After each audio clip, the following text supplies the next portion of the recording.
name's Maddie Oatman. I'm a senior editor at Mother Jones. We're an investigative magazine that's been around since 1976. We broadly focus on politics, environment, and human rights. We were also one of the first national outlets to have a dedicated food and agriculture reporter. For instance, in 2021, we dedicated a cover package to Black farmers. That was our Black Land Matters package. And more recently, we looked at dwindling water resources in the West. I actually have a few copies of that magazine up here, so you're welcome to take one at the end of the session. Earlier this year, we merged with the Center for Investigative Reporting. They put out the podcast Reveal, and they also, under their umbrella is CIR Studios, which just put out this really fantastic documentary called The Grab. It was directed by Gabriella Copperwaith, who also directed Blackfish. And it uncovers the money, influence, and alarming rationale behind covert efforts to control food resources around the world. So that's now streaming on Hulu, and you can get more information if you scan the QR code up here, as well as accessing the Mother Jones website and a lot of our articles about food and agriculture and health. Okay. So enough about me. I'm really excited to be here today with three amazing panelists. I'm gonna actually let them introduce themselves. And I also asked them to think about just sharing like a food that nurtures them. And so I should go first. And it's a little cliche, but soup has always been something that makes me feel soothed and whole, and I especially love white bean kale parmesan at the moment. So we can go in order.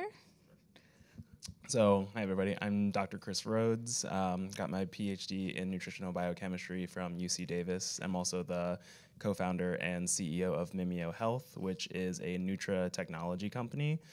We're making biomimetics, basically looking at these interesting regenerative states of the body, whether that's exercise or fasting or meditation, cold exposure, teasing out what's happening in the biology there and finding ways that we can recreate the benefits of those states, but on demand in a more, functionalized way.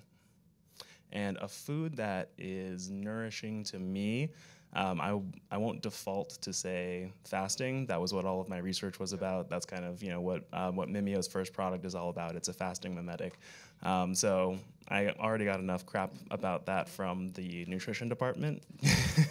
They're like, we study strawberries and why they're really good for you, and this guy's like, well, what if we just don't eat it all?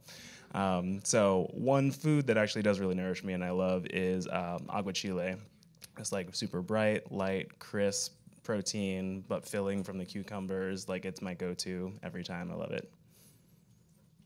How do you say that? Aguachile. Aguachile. All right. Sounds amazing.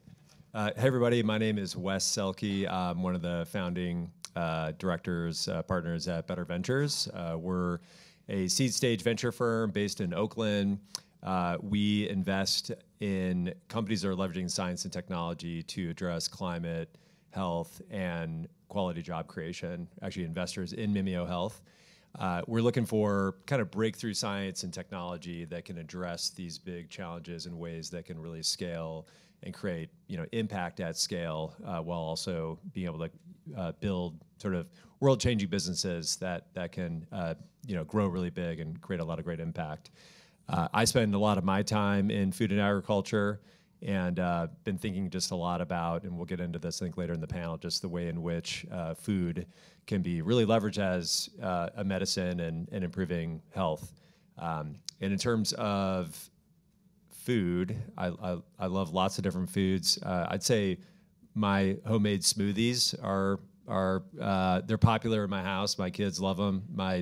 Particularly my sixth grader, my son, is my smoothie guy. But it's a chance to like really control what you're eating, because I basically do.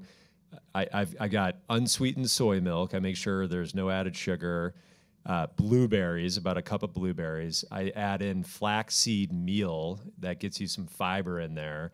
And then I've got one of those big jugs of plant-based protein powder that doesn't have any sugar added to it either. And then a handful of spinach in there. And they're delicious. My kids like them, and they're really healthy. I love a good smoothie. Yeah. Green ones specifically. Hi, everyone. I'm Tamara Stevenson, founder and CEO of WANDA, Women Advancing Nutrition, Dietetics, and Agriculture, and I'm a reverse engineer and start with my food, just to be consistent as what I shared at Rock Health just a month ago, which is okra. So gumbo is okra in the Congo region, Angola, and all that area. And so to me, it's synonymous, whether it's eating it in a stewed okra tomatoes with a side of fish, or just eating it as gumbo as the holiday time back home, which home is like Texas, Oklahoma, where you have everything in the gumbo. And it's like perfect for not only a warm day, a sick day, any day, where you just want to feel like just full and nourished and something that feels like home. And also, fun fact, okra was used by Queen of Sheba as what they call lady fingers. What we think is the sliminess of the okra actually, they thought helped to connect in creating like skin nutrition, radiant skin. And so the queens used it as a way to help enhance their glow. So for those who want to cross over into why okra matters. So in the work of WANDA, our work really builds in this idea of we need more women and girls of African descent to be the food heroes that our community needs, from farm to health, through 3 pillars: education, from our WANDA books to our WANDA Academy, funding WANDA scholarships to ensure that more diversity and inclusive workforce is in the space of nutrition, but also advocacy, so developing policy that has an intersectional lens, like championing a food bill of rights. As we saw, World Food Day had the focus of right to food. So in this case, the right to food as medicine. We know we have food in our communities, but is it nourishing us versus killing us? And then the last pillar, innovation. So encouraging more entrepreneurship among Black women, creating healthy food entrepreneurial ventures in our communities. And so recently at Hopkins, we partnered with them to host our inaugural Food is Medicine in the Black Community Gathering, which was well received, and it really centered Black food entrepreneurs, which has not happened in the Food is Medicine space since attending the White House Conference on Hunger, Nutrition, and Health. And lastly, because Maddie mentioned CIR, my other hat is at American University in the School of Communication, pursuing not only my PhD in media technology and democracy, but also adjunct professor in media. So I'm really at the crossroads of food, culture, media, technology, and health. And so understanding that media and communication technology equally are social determinants of health, and how we see ourselves in the media and discourse, and how that shapes policy.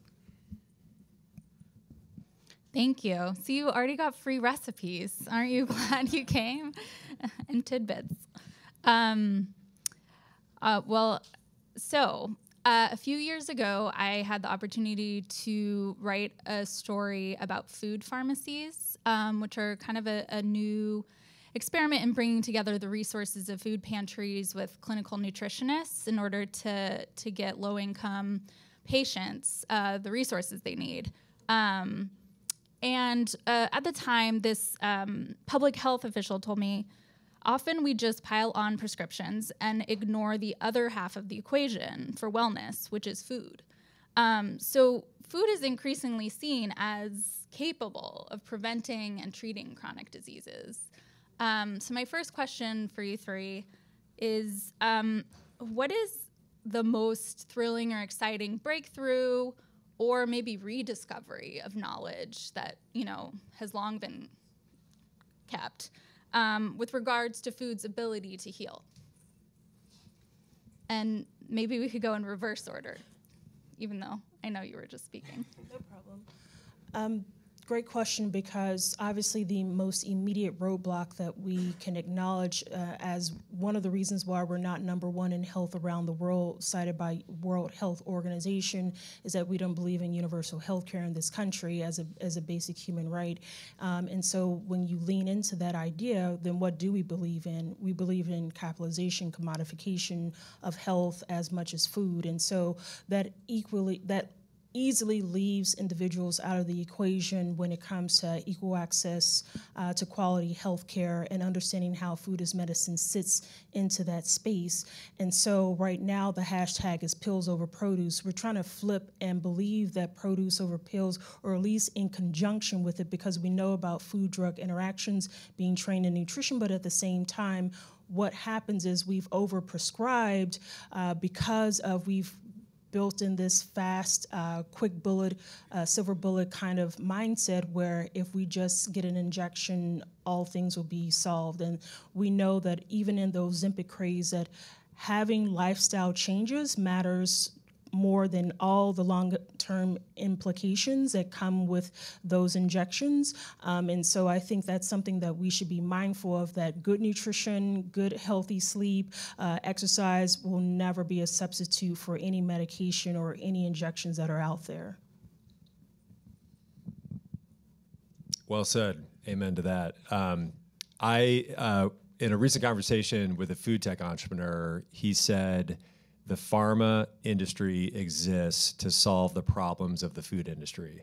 And that has just stuck with me. I think it's so true when you look at the hundreds of billions up to $1 or $2 trillion that are spent in our country alone on metabolic health challenges, diabetes, obesity, but even other chronic conditions from cardiovascular to cancer to neurodegenerative diseases stem from our diets.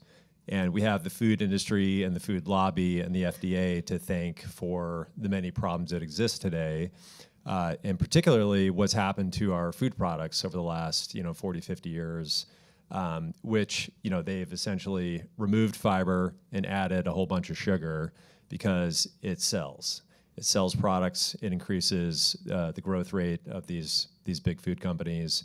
And that's what we're stuck eating. And as a father of 3 kids, this drives me nuts, because I will go and buy veggies and eat them, but the kids want packaged products. And I'm at the point where I won't bring my 6-year-old to the grocery store because she just wants everything that's colorful on the packaging.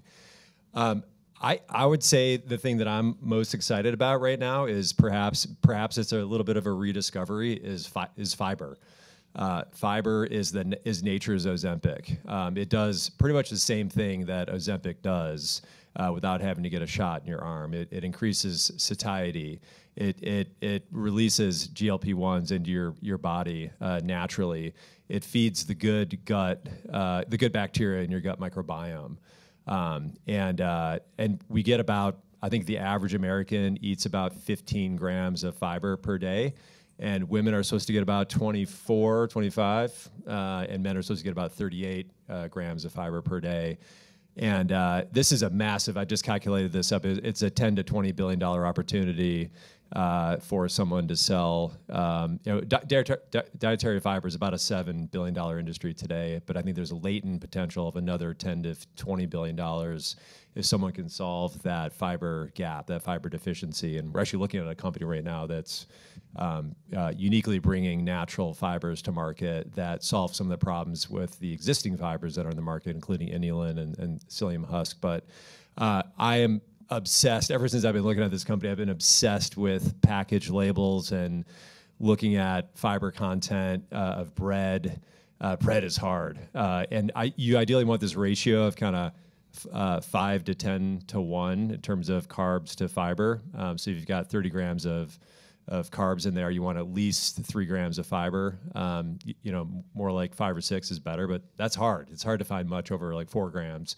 But I'm a bit obsessed with labels these days, and I'm excited about fiber. Once you really get into the nutrition space and you learn more about it, like nutrition labels are fascinating. Yeah. Like I read them all the time, and of course I'm biased. It's the thing that I got my PhD in, so I'm very much like I want to know everything. Like what are all the weird words? But yeah, it is just absolutely bananas to me that 90% of people in the U.S. are still deficient in fiber, just by the the FDA's like daily nutritional recommendations, right? So something like that is really impactful for people. If we all went around saying, hey, we're 90% of us are deficient in vitamin B or like vitamin A, right? This would be a huge public health crisis and public health concern, right? We'd have to completely rethink the food system, and we don't do that with fiber. It's just kind of something that like, or like Wes said, it gets in the way of taste and it gets in the way of our ability to make food addictive and food products addictive, because that is just good business, right? Do you think a part of that is that you can have a high fiber diet without needing to supplement? Like if we just changed what we ate with whole ingredients, but who's making money off of that? Right, yeah. Just the farmers, I guess, the people who produce good quality whole foods, fruits and vegetables, right, where we would typically get the fiber in our diet. But, tell that to Coca-Cola, right, where it's like, well, we don't do vegetables here. I just want to chime in because I acknowledge that the place in which we're situating the conversation is in tech capitalistic valley, whereas my life for the last 20 years has been spent in DC working federal, local government, and DC Food Policy Council, and serving on federal advisory boards. And no matter how much we want to throw money at the problem, at the end of the day, policy dictates the environment in which how our communities operate in. And so even as an entrepreneur, you can build the best business, but as you grow scales of economy, you run up against regulation and government no matter what you do. If that was not the case, K Street would not be littered with government relation offices. And I say this because when we think about this fiber problem and this opportunity, yeah, as a capitalist, I would think that, but as a person who understands nutrition policy, our dietary guidelines dictated by USDA HHS every 5 years, and how we have lobbyists who determine or influence how much refined carbohydrates versus whole grains that we outline in our policy is ultimately what is problematic. And because of this back and forth of understanding that we need carbs, we need healthy whole grain carbs, we don't need, and let me just be a nutrition ed right now, the anatomy of the grain. Okay, we eat mostly endosperm. That's part of the problem. The donuts, the burgers, the pizza, all of that. We're not getting the other 3 layers. And I say it's the same way as saying skin, muscle, and bone. Can you walk around with just bone? No, you need fiber, vitamins, and minerals. And those are the items that are removed, the germ and the bran. And they repackage and sell that to you, which is crazy. And so the reality is that is what we're missing, and it needs to be breakfast, morning, dinner. Beans, greens, and grains is the best way I could describe how you can get that quickly. Most folks are not, if you look at the global South diet, most of that is in the African diet, which is what I advocate the need to invest more dollars in. Most countries and cultures around the world is not a foundation of greens. And so because of that, you see a foundation of grains. Well, what kind of grains? And is it cereal grasses, like getting into the weeds around all that? So we're literally having to fight of changing the way we think about cultural diets. And because of this colonization, because of this belief that some cultures is better than others, we're all suffering because of this whole notion. And that is what has to change in how we think about food in this country and whose culture is valuable. And the goal is that all of us should have a seat at the table in food democracy. And that means all cultural diets matter. Thank you. I'm glad it went there. I do want to give Chris you a chance to talk about a thrilling discovery. Right. Yeah. We'll probably get back to some of what you were just talking about. Yeah, mine is definitely a rediscovery, right? So this is kind of the thing that I ended up dedicating a lot of my scientific passion and research towards, which is intermittent fasting. So that's had this huge resurgence in popularity in recent years, right? But that is, goes back for thousands of years, right? Religious fasts and things like that.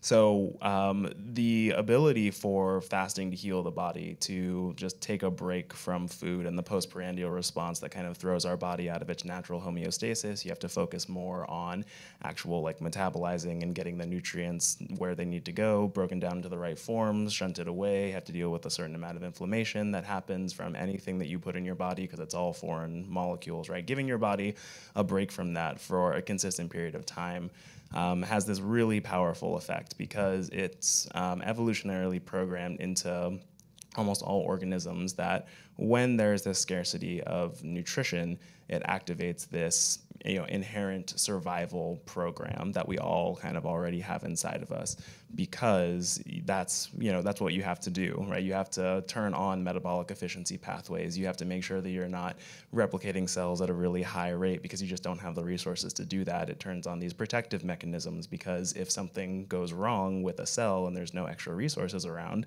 then you don't have the nutrients to make a new cell. So it forces your body to prioritize the maintenance, repair, cleaning, and protection of the cells that you already have, which ultimately leads to these great protective, regenerative, and pro-longevity effects as well, right? And we didn't really know that back when fasting was first, a thing thousands of years ago, right? It was just kind of like, oh, okay, yeah, we can see that there are these beneficial effects. It's great. We're going to do it, but nobody likes it fast. Now we have the science to show us that, okay, here's the time scale, here's how this all happens. We now have words for things like autophagy and things like that to describe all their various cellular mechanisms that are actually happening during these prolonged periods of fasting. And that resurgence and that, microscope down into what is actually happening here and why is fasting so amazing and what is our body naturally capable of when it comes to regeneration and healing is a fantastic discovery that I, of course, got really, really obsessed with. And so that's kind of my take on a big resurgence in these fascinating breakthroughs of human biology. Translation, I call that the poor man's diet. Mm-hmm. Yes, absolutely. You can't find a meal in food insecurity land, being from Oklahoma. Yeah, you're fasting naturally. And I find that interesting just because when we think about like the privilege of fasting and just contextualizing even in cultures, right? I was in Ethiopia a couple of times in Lalibela, and fasting is so much a part of the Habesha kind of schedule of like the religious schedule if you're Ethiopian Orthodox or whatever. And so I had this conversation actually with a Russian Lyft driver in Michigan like recently, and he talked about fasting and the benefits and how it healed his body. And I thought, how are you going to sell Americans on this idea of like giving up meat or giving up anything for any period of time? Because the whole notion of American value system is I can get what I want when I want, and getting air and water is not the things that we try to grab for. And so it goes back to that, like, what do we value? Why I'm in comms, because ultimately, no matter how logical I was in nutrition and doing research, that didn't matter because the common person was all about like, they come from this intuitive place of thinking, and it's no logic wrapped around food, even though it should. It's not. And so it's kind of like solve that $1 million question of changing behavior. Exactly. And changing this idea of like taking up fasting when you come from a generation where your mom and them didn't know where the next meal was going to be. Mm-hmm, exactly. Yeah, fasting has for so long been associated with poverty, right? Because that really is what it used to be. It was like, if you're going hungry, something is wrong, not only from a biological perspective, but from a societal, socioeconomic perspective. So that's why I think for a very long time, we've had these negative views of fasting, and it fell very much out of the culture. I mean, not only because of the negative societal views, but also, again, who wants to fast, right? Like, you can't take things away from people. They hate it, especially Americans, right? Yeah. Policy like Social Security. Oh yeah, exactly. I mean, okay. So one of my best friends, his mom is a diabetes counselor in Alabama, right? And she says, people come in all the time. They have type 2 diabetes that have just developed, and they're like, if you don't do something about this, you could lose a foot, you could die. There are going to be some serious health implications. But good news is, type 2 diabetes, you can treat this with just diet and exercise. Like don't go to Popeyes every day, right? And they will just say no. No, you have to give me a pill because I won't change. I won't change my diet. I won't change my exercise pattern. So yeah, that kind of, it doesn't matter how much, nutrition education you give them. It doesn't matter how much you approach it with logic, right? It is still like their lives and their choices. And that's just a really hard problem that I don't know how to solve. Except you have a pill. Right, except you have a pill. Right, yeah, exactly. Well, I'm kind of like feeding into the problem, but I'm doing it in like, a nice like food as medicine, biomimetic, non-pharma way. Well, and I imagine, it's kind of tricky territory to get into, controlling how people eat. That can very easily spill into, I'm thinking especially of young women and, mental health and appearances. Like there's just a lot of, layered issues. And so what you're talking about is something that can kind of mimic Yeah, correct. the effects of fasting without needing to do such intensive fasting, right? Yeah, that's right. And that's kind of Mimio's, raison d'etre right now. Our first product is a fasting mimetic that was designed from the 8 years of clinical research that I was doing at UC Davis. And basically what we found was that when people fast for these prolonged periods of time, in our case it was 36 hours, the body produces these unique molecules that are really only produced by the body during these prolonged periods of fasting. And those were the ones that were responsible for activating a lot of that cellular, regenerative longevity bio program. And we found that if we, just took those molecules, gave them back to people as a supplement, we could actually recreate these cellular health benefits and recreate these, these full body holistic benefits of fasting just, through the supplementation, including lifespan extension and a lot of beneficial markers of metabolic and cardiovascular health. And we've even shown that we can reduce biological age in humans. So taking, just the lessons of nature and biology that, have been evolving for tens of thousands of years and kind of just tapping into them and putting that regenerative power of our own body, in our control. That's what we're doing at Mimio. I want to talk a little bit about like the awareness and acceptance of some of this from the medical community. Wes and Chris and I were chatting before this panel, and I mentioned that like the absolute worst food I and probably many of us have ever had and least nutritionally beneficial has been in hospitals. You've probably been there. I did some reporting, and there was a paper, I think, a couple years ago, but it said that only a quarter of medical students receive the 25 hours of nutrition training in medical school. So, I'm curious kind of, has the medical community and maybe culture more broadly kind of come around to seeing food as medicine, and what do you think it's going to take for there to be more awareness or acceptance of this? Any of you? Yeah, so one of my first, many internships in undergrad was at UPenn Med, where they were already doing medical nutrition curriculum at the time, because that was one of their selling points. Like, among all the medical schools, we actually teach y'all nutrition. And so that's when I was on the pre-med track and discovered public health and never looked back.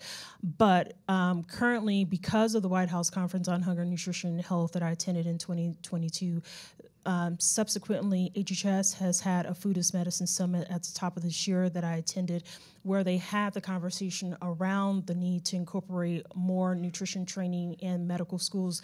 And that's where you're going to start seeing not only more conferences and organizations and associations holding this, but actually, again, what's the role of government to help incentivize and be that catalytic converter to make sure that we have the incentives for medical schools to do the right thing, like AAMC, and really getting into the weeds of policy around how do we make this more broadly done. My concern is, to be honest with you, is food as medicine is, no pun it is kind of like the Puff Daddy PDD changing names because it's really nutrition, right? But for the medical profession, they call it food as medicine because of all the legalities that involved around branding. And so we see Mediterranean diet being centered in the curriculum. For me, having met the leader of this pack and ask straight up, like, why is this the case? It does center whiteness when you think about it. First, when you look at the Mediterranean diet, how it stemmed from just looking at Greek men at the time, and then now you see like the curriculum being formed in the medical schools. It's kind of like, how do you give space and grace for other cultural diets to be entering the conversation? And so while NIH protocols are being done on the diet, it does set a stage for us to think about how do we make sure that in addressing health inequities that we have this training among diverse medical students of recognizing of whose food is medicine. And I think having that question raised at Hopkins and having their dean of the medical school come and be a part of that conversation is the start of making sure that we have an engaging conversation, but also training folks to know that there should be a team approach to this issue. It's not just the physician. The physician doesn't even have enough time to treat and have that conversation. It's going to be the nurse practitioner. It's going to be the handoff to the registered dietitian. And so I think that's the other part I valued about public health training is that we always acknowledge that it's always a team approach by the work that we do. The epi, the biostat, the policy, the comms person, all of us are working together. And I think that same kind of holistic approach should be brought into as we're thinking about this food as medicine space as well and making it accessible, because the dollars doesn't make sense to pay the doctor anyways. They're just going to oversee now with the intro of nutrition AI and the Tufts and Google studies that are happening. We're going to have more technology managing most of this conversation than anything else. That's fascinating what you mentioned, many of the things, but about the Mediterranean diet, I hadn't really thought of that very much. I might follow up and we might do a story on that. So yeah. There's always we'll a call story. you.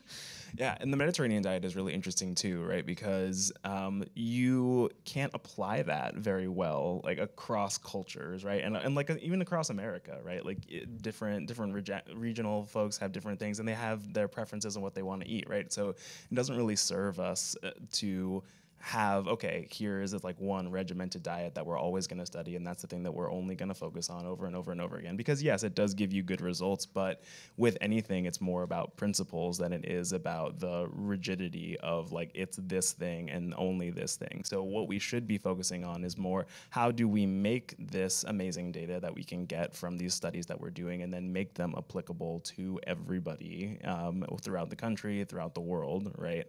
And I think that that's a problem that we've always suffered from, especially in nutrition science, is that it has always very categorically been like, let's study white men and fix the problems of white men.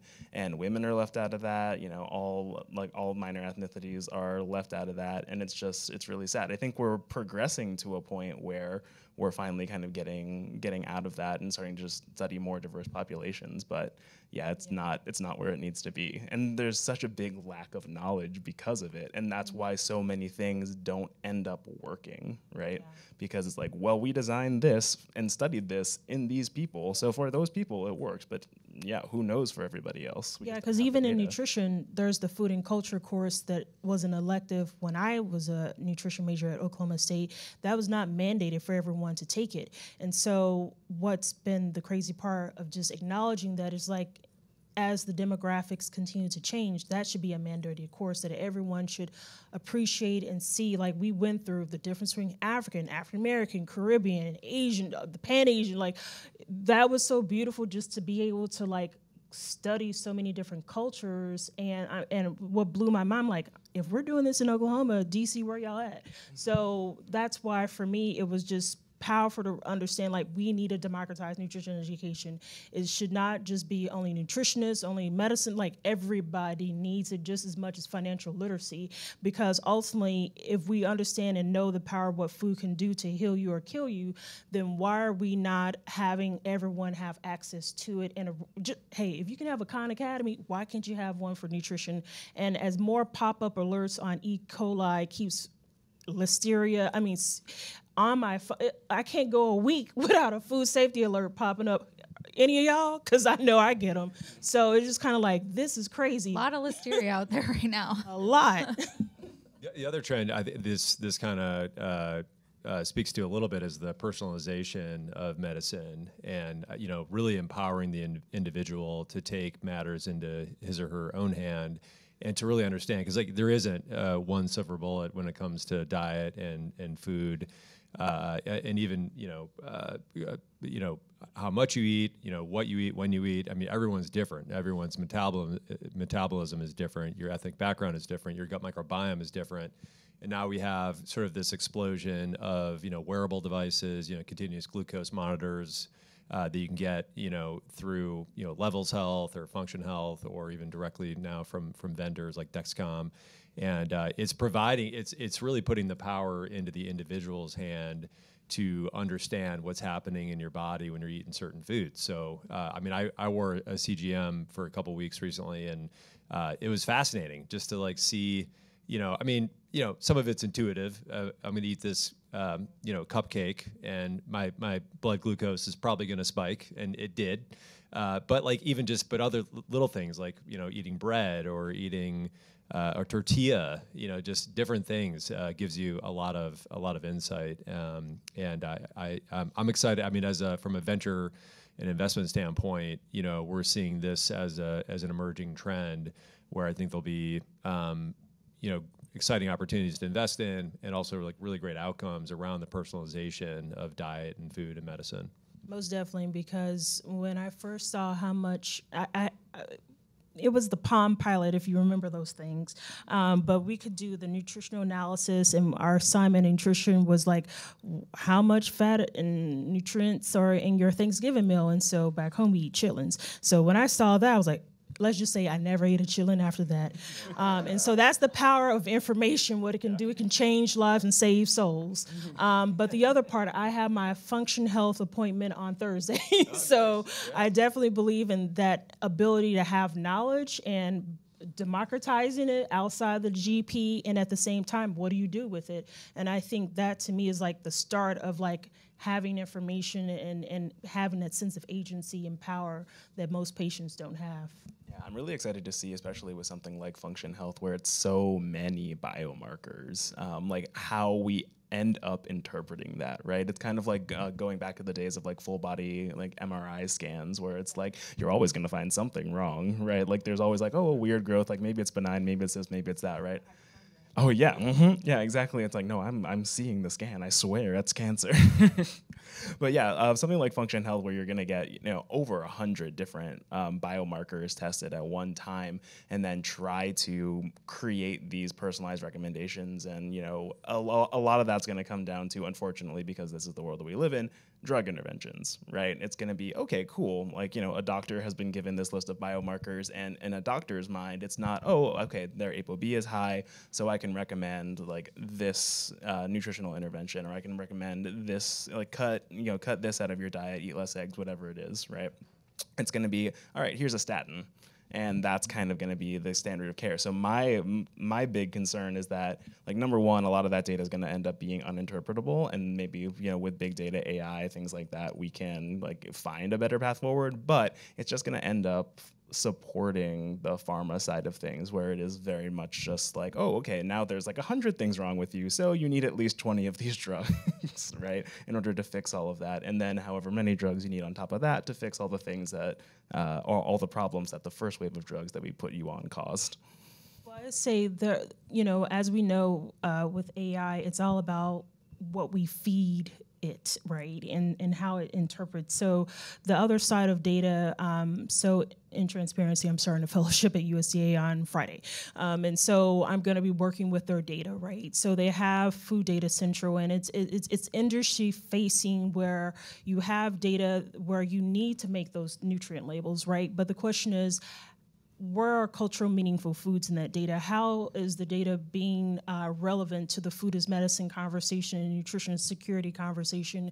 And so for us, like, this is for the next couple of years, I get to play around and figure out like how to make it relevant, and how can AI be factored into this equation? Because of all the places that have data, government, a lot of data, and a lot of companies are using it for private reasons, right? They're making money off of it. They're not saying they sourced it from USDA, but they are. And so for us, it's an opportunity to think about data in a way from an equity and equitable kind of perspective, but at the same time accessible, of making data available for the public in a way that they've never had it before. So there's it's a gold rush being in San Francisco. I just want to remind everyone we are going to do a Q&A soon. So if you do have questions, she's going to start passing around note cards, and you can write a question on the note card. And in about 5 or 10 minutes, we will switch to that. But I feel like we've only touched on a really important aspect of this conversation a little bit, which is access and food accessibility. So earlier this year, San Francisco actually piloted a free grocery store. It's in the Bayview, which is considered a food desert. And one of the criteria, to be able to shop there is if you have it's for low-income residents, but if you have a diet-related illness. So just kind of an interesting pilot program. And I'm curious what types of programs or experiments you've heard of that can make, food as medicine more accessible to all, and whose responsibility do you think that is? That's a great question. And I will caveat this by saying, immediately that the accessibility side of the nutrition world is, not my level of specialization. So I am actually going to ask, Tom Bro, what you think of something that I'm about to say, which is when I was in the nutrition department at UC Davis, there were a lot of different ways that you could do nutrition research, right? You could do it on the molecular side, the biological side. That's what I was doing. But then you also had, epidemiologists, and you had community nutrition folks.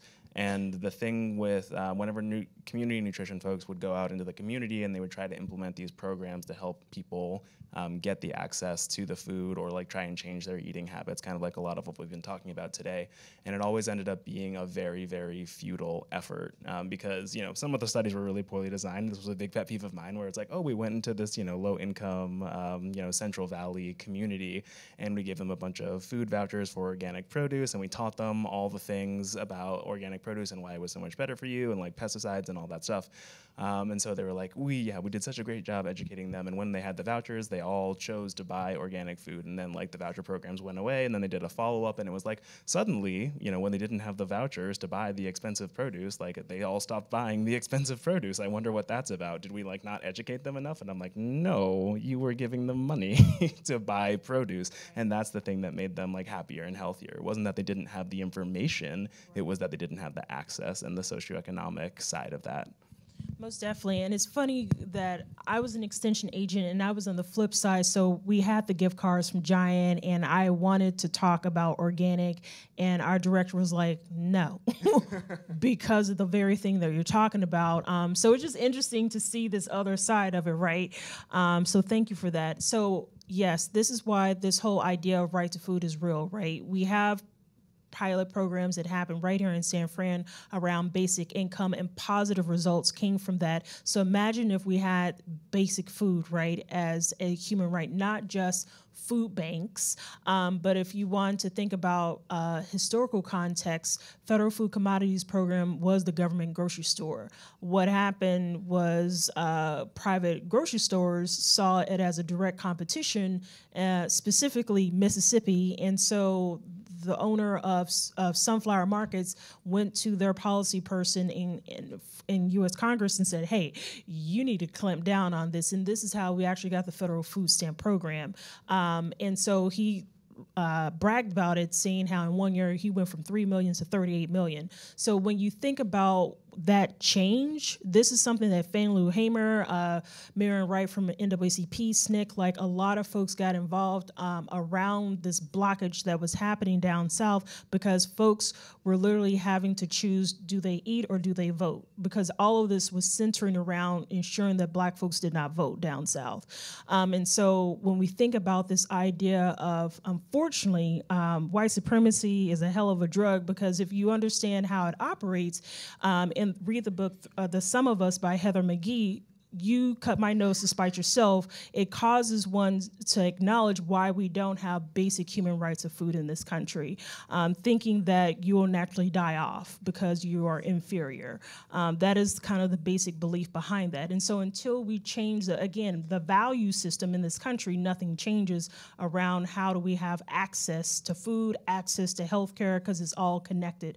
Through the work of Wanda, how we look at this issue and how we tackle it, we had support through DC Healthcare Finance to help fund the Wanda Academy. What it was is a hybrid learning platform, a community, really a digital sisterhood that had women not only have access to culturally relevant nutrition education with Black dietitians, but also Black therapists, but also acknowledging that we have Black women on farms and retailers in our own community that you should know and support to show that we're not just simply consumers, that we're producers as well. And so those access to foods that we provided them was really about going and supporting and building community amongst yourself, your own ecosystem. So for us, that was a powerful way, one, to show that all we need is already within is our motto, and to demonstrate what that can look like. And so moving forward is really about how do we make sure that a program like that can scale up and to really lean into this idea of sisterhood and supporting one another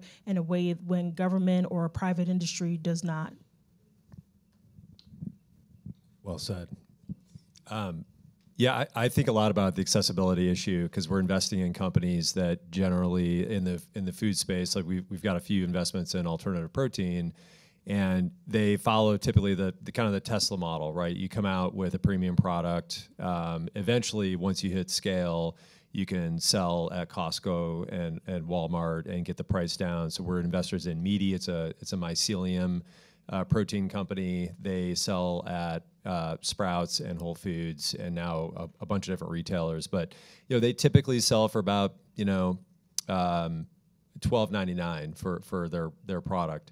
And when they put it on sale, the velocities go up. I mean, it's just kind of what you were saying earlier. It really, price points matter. So when I think about the things that need to change real quick. So when I think about that, it's like, okay, this is a great product that is very healthy. It's very sustainable. It's high in protein, high in fiber. But at the end of the day, if only like rich consumers can afford it at Whole Foods, like have you really made much impact to the world? Like, no. They can already do that. Yeah, exactly. So we need to get this out to the masses. So when I think about the things that need to happen for better access, I think you need policy change. Yep, subsidized specialty crops. Yep. Well, we get into the whole farm bill and all that stuff, but definitely we need policy change to push better education. We need to change the food system. We have really crappy ultra processed foods the most affordable foods on the supermarket shelves are some of the worst foods to eat, right? Because they were subsidized. Yeah, exactly. Where do you think the high fructose corn syrup came from?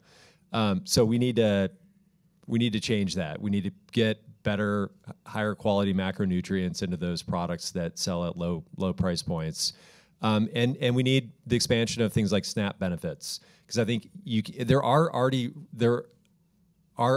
retailers that are doing a phenomenal job of bringing products to market at low price points. Walmart, Costco being two great examples of that. So I don't think we necessarily need a new type of distribution system. We just need more ways in which folks can afford to shop at those places. And a lot of evidence shows that people do find their way to Costco and Walmart in particular, even if they live in a food desert. But we need an expansion of things like SNAP benefits so they can afford products. And if we can work on providing better products through the food system, then I think we can go a long way in solving this.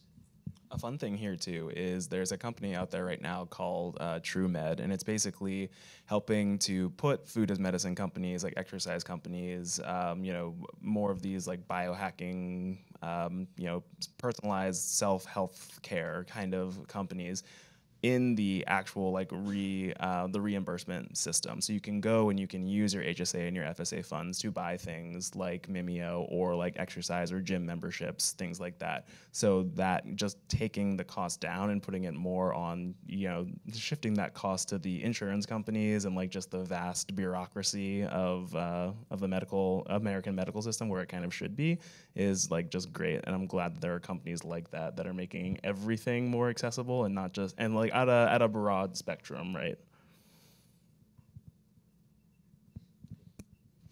Awesome. Well, we have a lot of good questions, so I think I'll switch to some of them. I'm going to start with some foodier questions.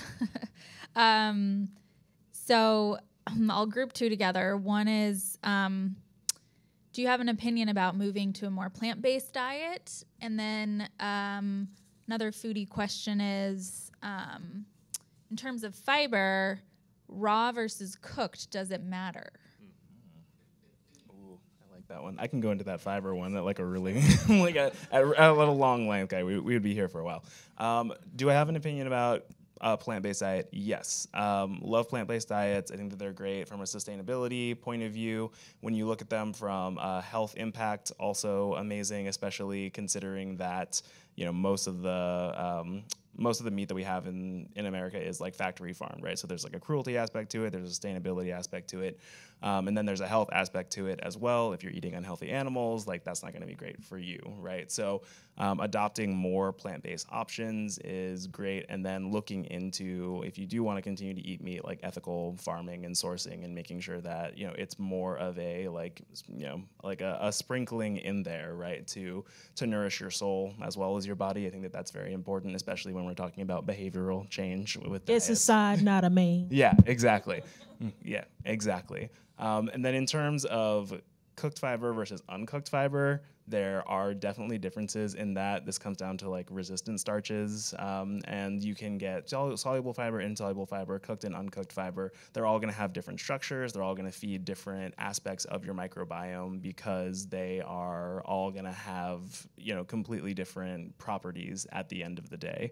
And that'll affect your microbiome. That'll affect what they're going to produce, the postbiotics, as we call it, the short-chain fatty acids that actually go into your system. It can be really helpful with reducing inflammation or controlling blood sugar, things like that. If we don't have any data when it comes to what's better or what's worse, right? But one thing that you do want to be careful of, especially with something like resistant starches, is that if you cook resistant starches, then they just become starches again. So this is this whole thing back in the day, if you guys have heard, if you cook a potato, you chill it in the fridge, then it becomes like a resistant starch, right? So we had a lot of people who would take it, cook a potato, put it in the fridge, and they're like, no, it's a resistant starch, it's fine. Then they would heat it back up again and eat it, and I'm like, now it's a potato again. So you gotta, if you're making eat it cold. Starch, you have to eat it cold, exactly. So like cold rice, cold potatoes, like I'm like, okay, cool, if that's how you want to live your life. Sounds yummy. Yeah, or a salad is also fine.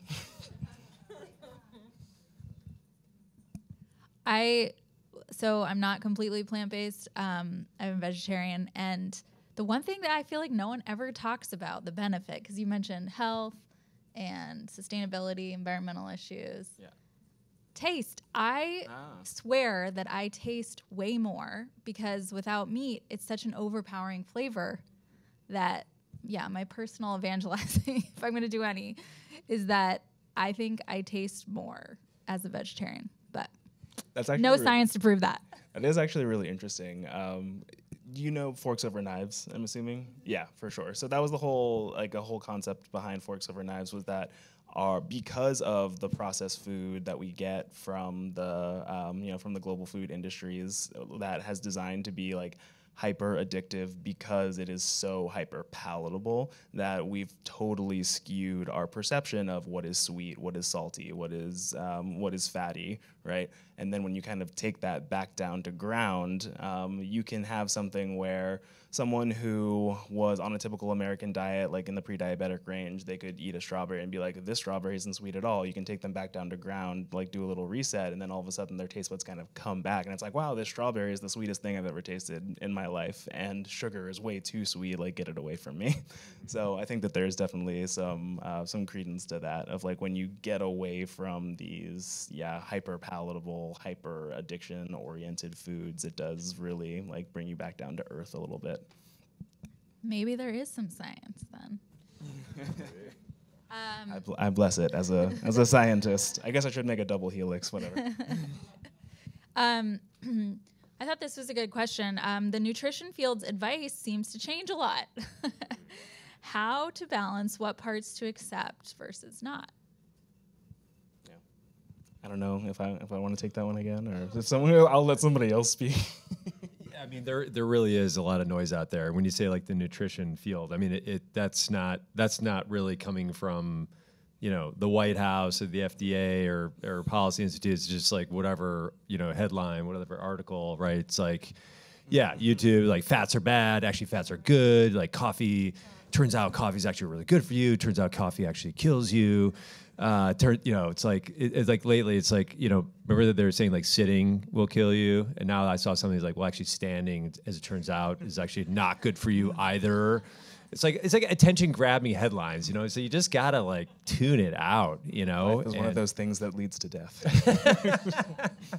Yeah, so I mean, I see a lot of that stuff in my feed, and I just try to ignore it and focus on, I mean, it's kind of intuitive, right, in terms of what you should be eating. And then if you do things like function medicine and use a CGM, I mean, you can learn a lot of these things. But yeah, I mean, protein, fiber, macronutrients, fruits and vegetables. Don't overeat. I like the 80% rule, where if I'm eating a burrito, I stop when I'm about 80% through it, because I know that my appetite's going to catch up. My satiation's going to catch up, I guess, to my appetite. And I think that was in the Blue Zones show on Netflix, where Darwin principle. Yeah, you stop eating when you're about 80% full, and then you're good. And limiting your caloric intake on a daily basis is. So I try to follow some of those things and not get too caught up in the latest hype cycle. I think there's something to be said about selling hype. I passed William Hearst building on my way here, and for those who may not know, he was like America's first media mogul, and he really just revolutionized newspapers and giving that kind of like headline grabbing attention, having investigative reporters. I mean, he really changed the game of like boring newspapers, and I think he was kind of like the father of why we have Fox News today. And I bring this up because in the context of nutrition information, that is something we don't need shock headlines over, because we have people who are looking for reliable, evidence-based nutrition information, and when we don't have that, how can you make appropriate decisions for your life and for your family? But that's why I quickly began to realize why studying communication in a digital media landscape becomes even more important around health and food issues, is because we have no gatekeepers, as we used to in traditional media. And when you have no gatekeepers, that means anyone with a phone can be on the device and be an expert. And long as they're influencing their tribe, they can lead the person to drinking the Jim Jones juice or the person who doesn't. And that becomes a very scary notion when you literally have your life in somebody else's hands, because you don't believe in government anymore because of trust and science issues that keep popping up, but you do believe in that follower who is selling you on the next mushroom hype. And then I'll comment on just the actual science side of things, which is that is also a big problem, right? Like we have very poorly designed studies that then get conflated with very well-designed studies and very well-powered studies. And media companies, especially press, don't really care about how the study was actually done, whether or not it's good, whether or not it's bad. They don't look at it from that kind of critical scientific lens. They're just like, here's what this study said, here's a headline that says what this study said, and then that's the thing that gets propagated out into the media cycle. So you do get in science that there's poorly designed studies and there's well-designed studies, and they're almost always given equal weight in public consciousness, and that's a really dangerous thing. Another side of that is that human nutrition and human genetics is very, very diverse, right? This is the problem that we were talking about before earlier in the talk, is that so many studies have been done on just white men, right? And so like that's the information that we have in the nutrition world right now, and we don't really open that up to other populations all that frequently. And then even beyond that, is that from a person-to-person basis, we're also all very different, right? Like if you put a continuous... We saw that with COVID. We sure did. If you put a continuous glucose monitor on me versus Wes and fed us a muffin, right? Like my glucose response is going to be different than his glucose response. And that's going to be true across like everybody, and it depends on so many things. Metabolism is very squidgy, and it's very adaptable, and just kind of goes in different places for different people. So one time that we find something that works for somebody doesn't mean it's even going to work for the next person over, let alone a whole entire population of people. Nutrition research is very hard.